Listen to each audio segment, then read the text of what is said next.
Hi, welcome to Ikon Coaching. My name's Kirk, and I'm one of the coaches here. The key is to get started. A lot of people, when they first approach us, they come with a lot of how questions. They ask things like, how do I start a business? How do I build a sales team? How do I grow a business? And we have a tendency to take all the how-to questions and set them aside in the beginning. Now, I want you to know that how questions are super valid. They're really important. It is good to know how to do things. But when we start a project or when we start to make change in the world and we start with how-to questions, we're often asking a fear question, and there's this little embedded contract. It goes something like this.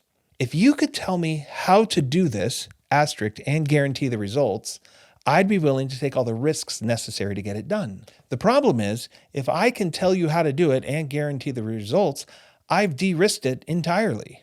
How questions are like the sixth person on a basketball team. On a championship team, the sixth person is very important. We usually know their name. We're familiar with how they play. They have an impact on the outcomes of games. They always get a lot of playing minutes, but they never start. The truth is they could have started on a mediocre team. If they didn't want to win championships, they probably could have been a starter. But on a championship team, that sixth person rides the bench in the beginning. How is like that? We want to start with a different set of questions. Our questions are built on a mapping metaphor.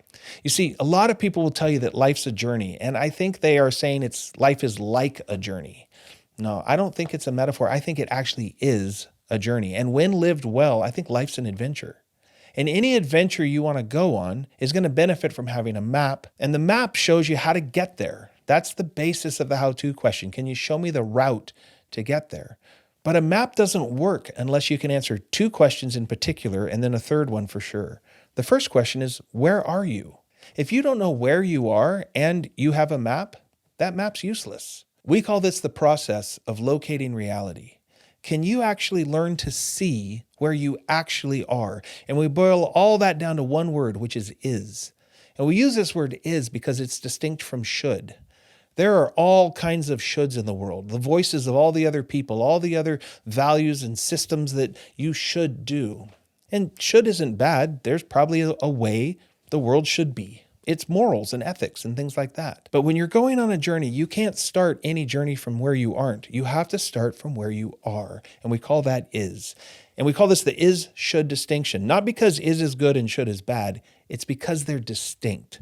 And a lot of times we get them conflated. Any journey you're going to go on is going to start from where you are. But if you can locate reality and answer the question, where are you, but you aren't going anywhere, you don't need a map. You see, to make a map work, you have to know where you are and where you want to go, because a map can take you in any direction. So where are you going is our second question.